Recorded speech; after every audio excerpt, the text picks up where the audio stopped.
Hello, welcome everyone to another episode of Finding the Unicorn, the podcast hosted by Montage, all about giving practical advice to managers hiring around Europe for the emerging and sometimes very difficult to find tech talent. I'm joined this morning in a very cold and dark London by Mr. Daniel Palmer. Daniel, how are you? I'm very well this morning. How are you today? A bit tired today, Dan. A bit tired today. I cycled into Shoreditch, into Tech City, and it was very cold, and my hands got quite cold from cycling. How's your journey in? Sounds a lot better than that. It was nice. It was in the car.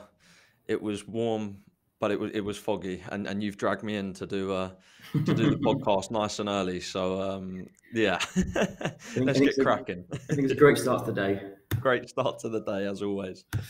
So this week we're going to do a slightly different format than the other ones. We've basically collected lots and lots of questions that people have sent in over the past three or 4 weeks, and I thought it'd be best to do almost like a kind of virtual Q&A, except the people aren't here, but we're going to be asking the questions and you're going to be responding to.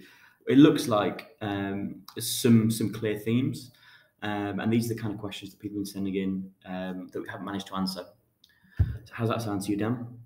Sounds great. I've actually had a look through some of the questions yesterday and this morning, and yeah, there seems to be, like you say, some common themes, questions I seem to get asked regularly as well. So yeah, let's get into it.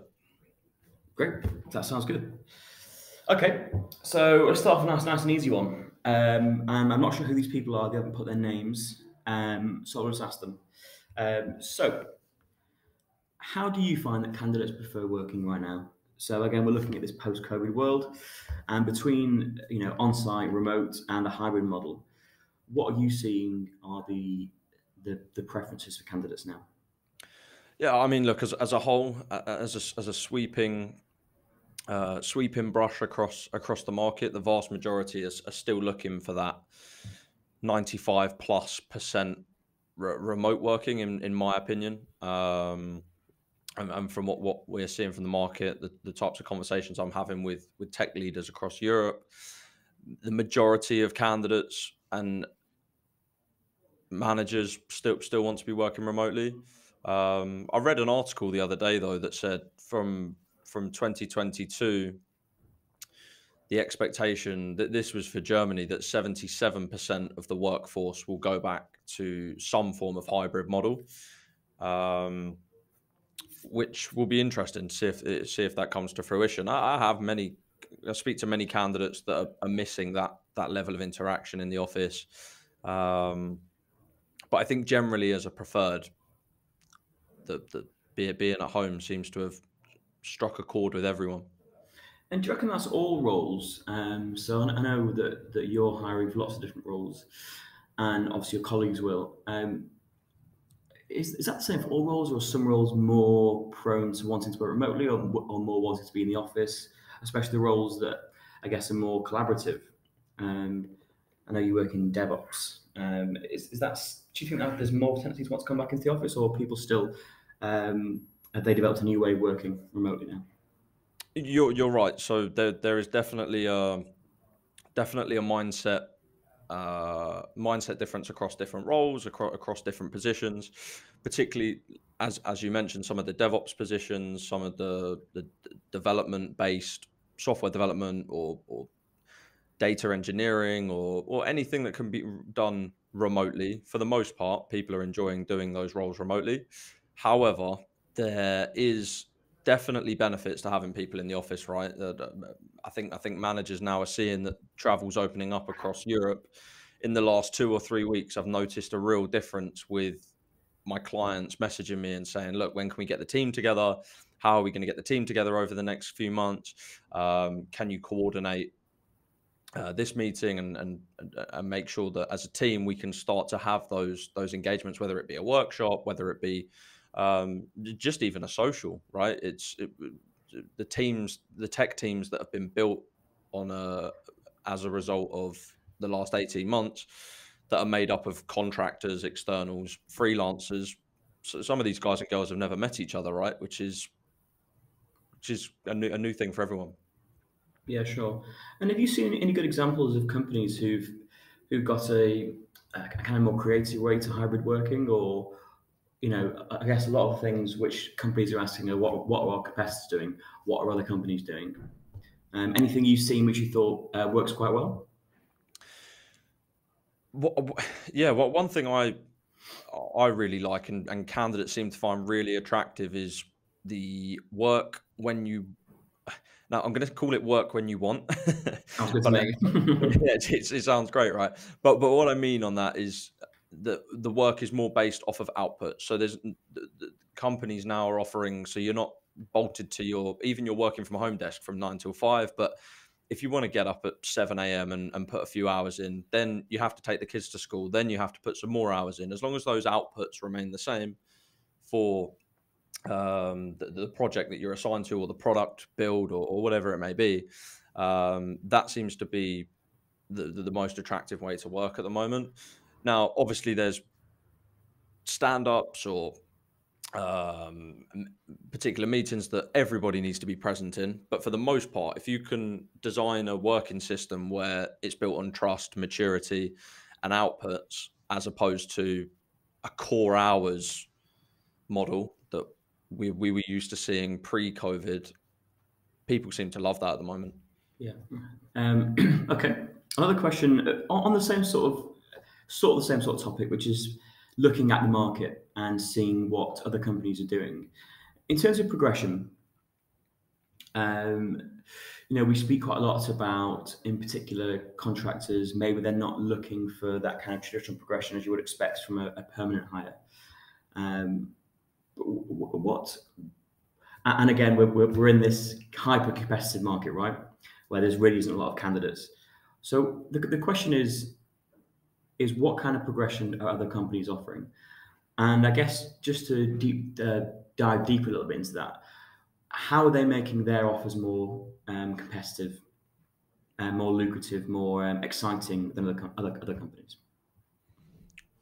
Okay, so you asked me a few questions there, so let's stick on let's stick on the progression topic. Um, a few different ways, right? And a lot of this is about education to clients as well, because they're generally working on exciting technology products, or certain projects that are driving their business forward. And you know what it's like, right? You can sometimes be very much within your own bubble, and if you don't have that external view, which is where someone like myself would come in and be able to advise clients on how to offer levels of progression that the candidate market is looking for. Like you said, it's hyper competitive market. Um, Candidates have a lot of choice when it comes to progression and where they want to take their career next, whether they're a freelancer or a permanent employee. Um, I think it comes down to a few things, right? Like clear transparency in where their career is going, and agreed, right, with milestones written down, not a conversation in an interview that never materializes, but a real broken down milestones, achievements. If you identify, and for the most part, a lot of candidates in the technology space are quite goal orientated. um, Define them, right? Write them down, create milestones. They'll be ever evolving in the tech world. We know how quickly things change day to day, week to week. Um, but make sure that you are showing commitment levels above and beyond what you deem to be the norm. And that really, in my opinion, is the way to stand head and shoulders above the rest. Everything else will generally fall in place, right? If you're working for a company that's wanting to progress, they'll be working with technologies that allow them to do so. So what I'm taking away is that open and transparent, get things formalized, written down, with some kind of clear milestones to achieve a goal. Yeah, clear milestones over time, that develops into trust, right? And the more trust you have with an employer, or a relationship with your leaders within your respective business, um, you'll over time gain more autonomy, and it's a two-way street as well. But I think for me, what's really important is that those conversations, through interview, through joining, through 3 months, 6 months, 12 months, they're defined and met. Sure. Okay. So next question. So again, I apologise, we haven't got a name next to this. We've actually had 2 or 3 questions on this in particular, and it's about diversity and attracting female candidates into the businesses. You know, I assume a lot of these larger companies, they want to have a certain percentage of their workforce are now female for various reasons, right? Have you seen any good examples of this, of ways they're attracting more females in? Have you seen it? You know, could you give any top tips on how to make this work? Yeah, of course. So, like you say, diversity in general is a massive topic, but lots of organisations want to have more females within the workforce and more diverse workforce in general. The advice that I would generally give to my clients is, I mean, there's a plethora of ways, right? But you need to do everything from grassroots up. And what I mean by that is start with the community. How can we bring young women through university interested in technology? How do we start there? How do we encourage this at a university level, at a college and school level, so that there isn't such a gap between men and women when it comes to entry level into computer science, engineering degrees, science, maths, all of those sort of doorways, if you like, into the sector. Then at company level, I think it's about offering equal opportunity. That's a little bit more challenging, right? Because what does equal opportunity? What does it really mean? It's making sure that everybody's clear on what equal opportunity means, and that the best person for that job gets the job, regardless of where they come from and who they are. It's about creating community. There are some companies out there that are doing some great work with women in tech. Some of the larger corporates now, some of the bigger banks I know have really driven it. There are a number of banks that have slipped my mind now, but there's one in particular. I think it's one of the big consultancies, maybe Deloitte or EY has now at director level 51% of the workforce are female, and I mean initiatives like that are great, right? I mean what a great message to the market that it's long gone are the days of saying that that's just not going to happen, and now it is happening. So on a smaller scale, you know, what sort of practical steps could a company take if they want to hire right now? Because I appreciate, I know you're very passionate about this, and you could talk as we have about. You have to bring me back on topic. About colleges and driving this behaviour from a younger age and a governmental level across Europe. But you know, a company can't do much about that now. So you know, what can they do to really encourage more females in? Is it the way they advertise? Is it fostering a better culture across their business, which then encourages more females to come in? Yep. Is it kind of being aware of biases, perhaps, and even in job interviews and job adverts, or is it a case of, do companies, maybe got some examples or not? Do they need to interview a certain percentage of females for every role? Is that the one way to force that to happen? Definitely. So there's a few practical things that I would advise my clients. One, like you said, is target females actively. And if I could interrupt there, sorry. Yeah, of course. How they do that? How they target females? Because they've got the same access to the same sort of job boards. Assuming they haven't got a recruiter who can do it for them, what advice would you give them? Where would they go to target females? So the advice I would be giving is women in technology groups. There are a ton of women in technology groups across Europe, on Slack channels, on forums and platforms like Xing, like LinkedIn, networking events on things like Meetup. If you're on Meetup, that I would advise that you start looking there, because there are a ton of really, really great women in technology groups that are driving communities across all different groups, whether it be development, data, ERP, SAP, information security. all of the technology verticals. So the advice I'd be giving to clients is start to communicate with these communities and drive and actively target's a bit of an aggressive word, but actively communicate with these communities, and get yourselves involved, right? Show that as an organization you are passionate about it. um, Touching on your point with interviewing more women, yes, I mean, definitely do that, right? If you're in a position to do so, and you can build up a pipeline of female candidates, do that. Transparency around pay. There's a lot of, particularly if you're uh, a larger public business, it's very easy to see what the pay gap is between genders. Start to sort that out. Start to make that a priority within your business. Push that to board level and make sure that the pay gap is closed. Really start to show that as a business you're making changes at a financial level, at decision making level, and women will be more drawn to joining your business. We'll move on to the next one. Again, this is something we've had quite a lot in various different forms over the past few weeks, and it's a bit of a can of worms. So maybe if we can think of the top maybe three biggest errors around this, but it's around job ads. So a lot of the companies and managers who are listening to this, they will probably use at some point in their career a job board, of which there are many, very, very varying different, good and bad ones. Yeah. So the question is as simple as, what do I have to put in the job description? But because I know that depends on job roles, areas, and stuff, perhaps we could just narrow that down. And the question to you would be, what are the top few biggest mistakes that people make in job descriptions?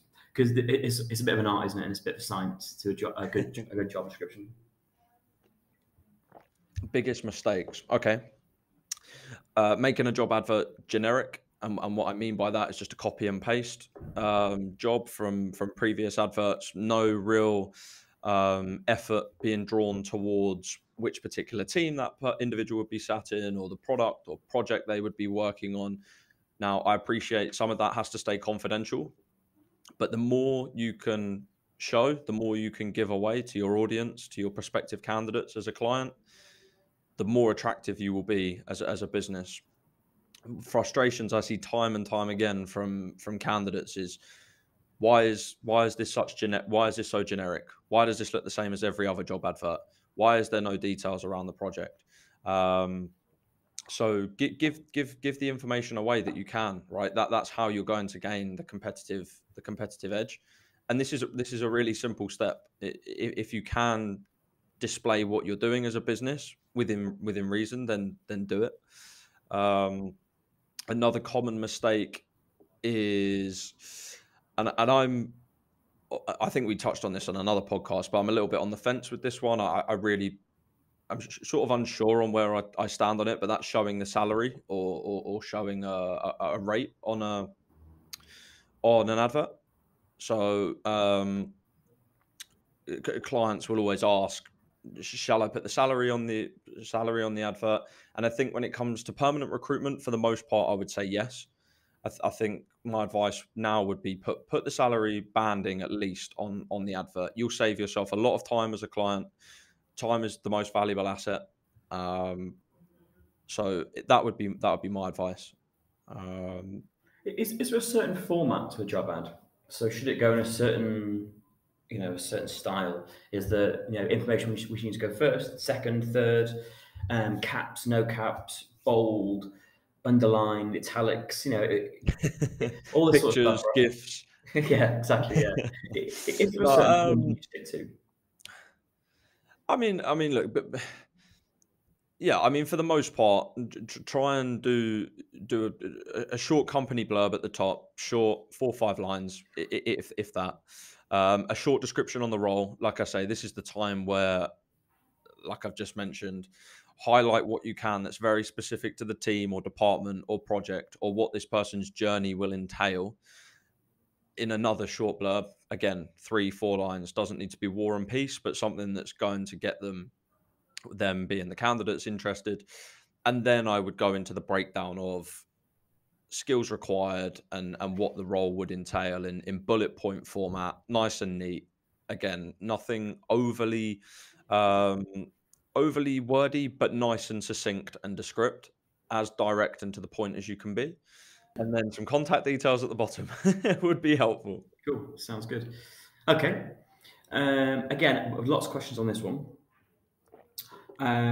Do we have to give the candidate the asked salary even if it is higher than the standard one?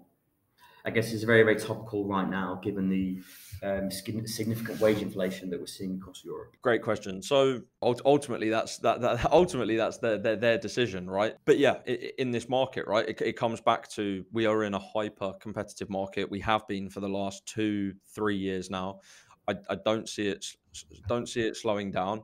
Not everything is based off of remuneration, but if there's a candidate that you see is going to add a certain level of value to your business, and there are competitors offering more, and remuneration is the factor that's going to secure that candidate, then you need to make that decision as a business. And what I would be advising my clients is to make sure that when you're advertising a position, regardless of showing that salary banding, make sure you have some flexibility internally, that you know where that sign-off level could get to for that superstar candidate, because there will always be that candidate that comes along that might not tick every box, but may exceed in some areas, that may have delivered in a production environment on the particular tool set that you're working on, may have implemented something that you want to implement, but they've done it in a time frame that you didn't think was possible, or you haven't seen a candidate yet that has been able to do it in that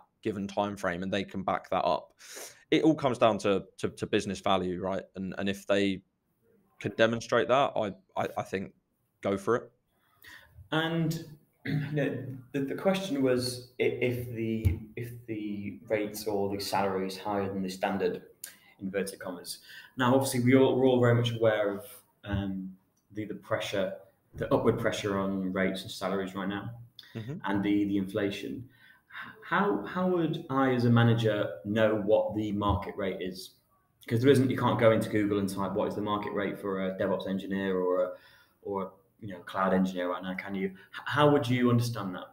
How would a company going to get that information? Yeah, so the type of advice I would be giving to my clients to get that information, there's a few different ways. Depending on what platforms you're on, you alluded to some job boards earlier. Some job boards can tell you this information based off of the data that they're holding on their job board. Which ones do that? Yeah, so Freelancer Map has a function where you can see average hourly rates for freelancers. I believe Stepstone has that feature.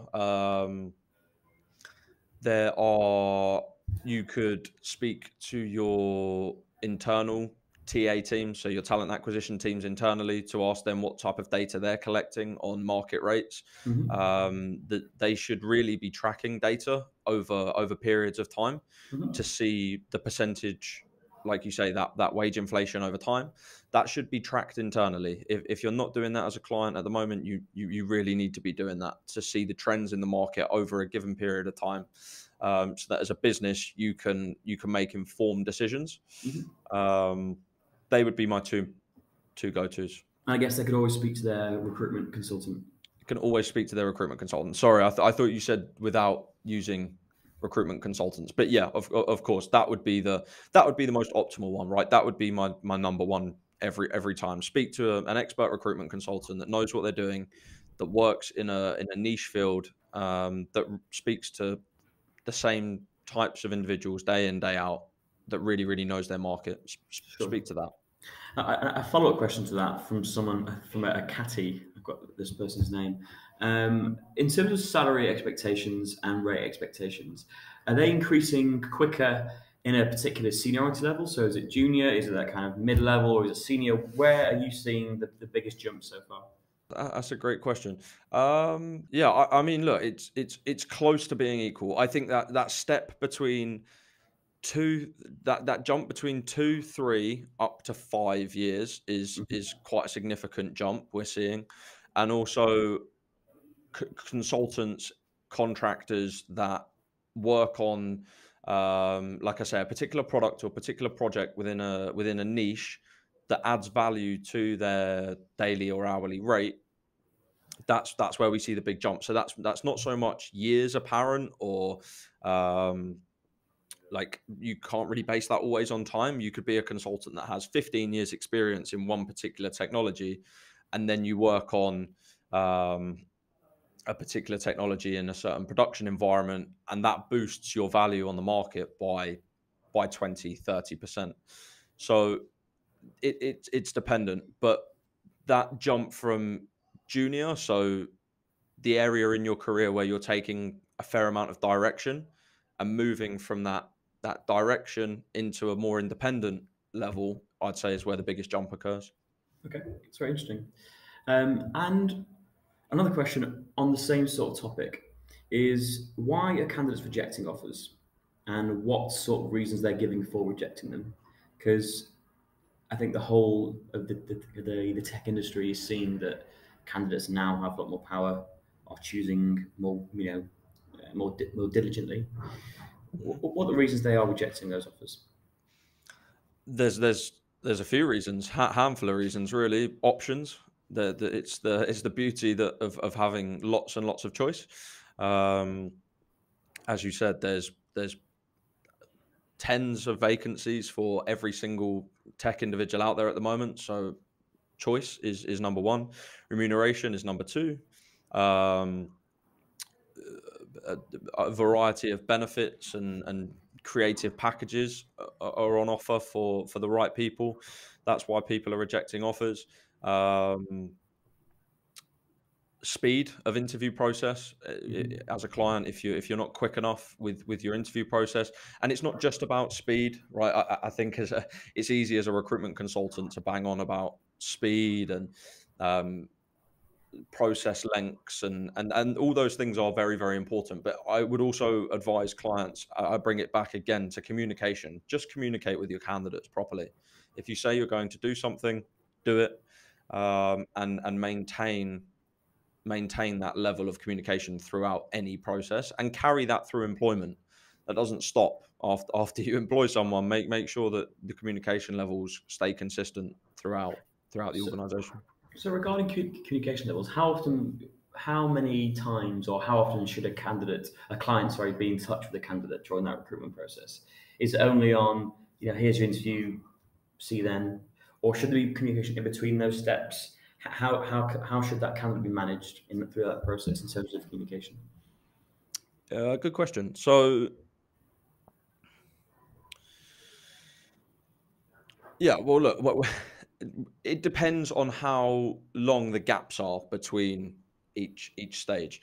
If there's going to be significant gaps, so any longer than 3, 5, 7 working days, make sure you're making those touch points, whether it's on an email, a quick 5-minute call. I would be checking in every sort of 3 to 5. No, I'd be checking in every 2 to 3 days. If you want to remain competitive, if it's on for a freelancer or a contractor, you want to be checking in every 48 hours, every 24 to 48 hours, definitely. The market at the moment just moves way too quickly. I have many examples of speaking to candidates in the morning, they have nothing on, and then by the evening they have a project secured. It really can move that quickly. And is there a danger of coming across quite desperate by giving them a call every day or every 2 days? No, not at all. It's about how you're speaking on that call, right? If you're giving the candidate the knowledge that the reason you're giving them the call is to keep them updated on the process, you appreciate the advice I'd be giving to a client is, look, the reason I'm calling Mr. or Mrs. Candidate is the market is extremely busy at the moment. We appreciate it's hyper competitive. Um, at this point, you would have already discussed other options that they have, presumably, or how your processes compare. That's another piece of advice I'd be giving to clients. Always ask your candidates how your processes compare to other ones that they're in. Again, it gives you that outside perspective. But taking it back to your question about being desperate, absolutely not. Just make sure that you're framing it in the right way. The reason you're keeping them updated, you appreciate it's a hyper competitive market. You're still very interested in them and them being a part of the process. and you want to keep them updated. And this is what you do with all your candidates. It's standard for us. We like to keep people in the loop. We like to keep in touch with people. Sounds good. How does a manager judge a candidate for skills which he or she doesn't have already? Find someone in the business who does have those skills if you can, and get that person to technically interview said candidate, or to interview them functionally, right? If it's not a technical role, get them to assess them functionally. The follow-up question you're going to ask me, I assume, is what if those skills don't exist in the business, right? It's like, read my mind, Dan. We're Yeah, look, if those skills don't exist inside the business, get the candidate to provide references if they can from past or I use the word reference. I actually prefer the word technical endorsement. Reference is a bit of an old school word, but technical endorsement, I find, and what I mean by that, and a clear difference, is speak to an old leader, an old manager that person has had, and get a real deep dive into the very specific topics that you are looking for as the new business or the new prospective business for this person, and have that chat. You can get your recruitment consultant to do that. You can do it yourselves. You can get your internal talent teams to do that. And that's the best way to do it. So the final question of today's episode is surrounding nearshoring. Nearshoring, yep. Can a manager, can a client, can a company find value nearshoring as opposed to having them on site or a hybrid model altogether? Right. So I'll start this by saying we need to do a whole episode on this at some point, because I won't be able to give you a whole. We'll do a whole episode on nearshoring at some point. But to answer your question, can a client find comparable value? Was it in nearshoring as opposed to on site? Was that the question? Yes. So to answer it in its simplest form, yes. However, like I say, we will do an episode on this in full. I would say be very diligent in your choices. Be very specific in your processes and structure for hiring people in a nearshore environment. Ask yourself the question: have we recruited in this region before? If so, how did it go? What were the wins? Not the wins, but what were the things we did right? What were the things we did wrong? What can we improve on? If it's a region we haven't recruited in before, can we speak to a specialist recruitment consultant or a specialist consultancy or a specialist within this particular region that can support us? Because yes, you can find comparable value. As we mentioned, the world has moved into a hybrid and remote working model. There is so much talent across Europe. The world has opened up a lot more, and I would be advising clients to explore all regions, particularly in Europe, within the regions that we're talking about today on this podcast, and for the relevance of our audience. Does that answer your question, or do you want me to touch on anything in particular? Which sort of companies do you think benefit most from nearshoring? Ones that are looking to scale quickly, but also remain at a competitive price or competitive spend level. Sorry, not price, but a competitive spend level across their budgets, but want to scale quickly. Yeah. Again, broad answer, but I think that gives you a rough idea. And is nearshoring a long-term solution? It can be. It certainly can be. And I think that's one of the common misconceptions with nearshoring, that it's perhaps a quick fix, or perhaps it's something that will do to put a plaster over over something for a while. Nearshoring in certain regions with externals can now very much be a long-term solution. You can really, if done properly, and the advice I'd be giving to clients is, if you are going for a nearshoring model and they are externals, as much as you can, make them feel a part of the business. Let them join you on that larger company journey. Make sure that they don't feel excluded from the wider business or like a separate entity, but include them as much as you can, and that will help you embed them into the strategy. Attrition used to be a big problem with nearshoring, and trust and quality of delivery. Again, we could go on for a long time, but bringing it back to your question, yes, it can definitely be a longer term solution now. Great.